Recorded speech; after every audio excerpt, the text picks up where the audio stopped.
আজকে আমি আমার মিনি কিচেনের জন্য কিছু পিতলের জিনিসপাতি নিয়ে এসেছি। ছোট ছোট হাঁড়ি আর পিতলের যে জিনিসগুলি ছিল, এইটা হলো গোলাপ পানি ছিটানোর জন্য। এটা আমার একটা ছোট্ট হাঁড়ি, একটা থালা, একটা গ্লাস। এটা হলো একটা চায়ের ছাকনা। দেখো, এটা একটা চায়ের ছাকনা, এটাতে আগের যুগে চায় ছাকানো হতো। এটা একটা আতরদানি, এই আতরদানিটাতে এখানে আতর রেখে ব্যবহার করা হয়।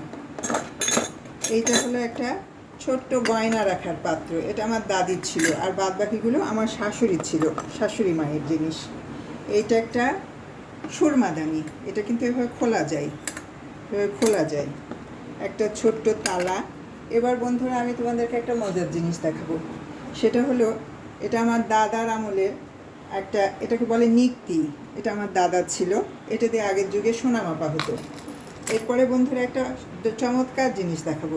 সেটা হলো আমার খুবই পছন্দের আমার শাশুড়ি মায়ের, এটা হলো ড্রেসিং টেবিল সহ একটা সুরমাদানি। এভাবে দেখো বন্ধুরা, এর ইয়েটাই কত সুন্দর, এর যে সুরমার যে স্ট্যান্ড, এটাই কত সুন্দর। এই জিনিসটা আমার খুবই পছন্দের, আমার শাশুড়ি মায়ের জিনিস। তিনি খুবই স্মার্ট আর শৌখিন ছিলেন। কাঁচটা ভেঙে গেছে, কাঁচটা চেঞ্জ করা হয়নি। আমি ভাবছি তোমাদেরকে দেখিয়ে নিই, তারপর চেঞ্জ করে নিব।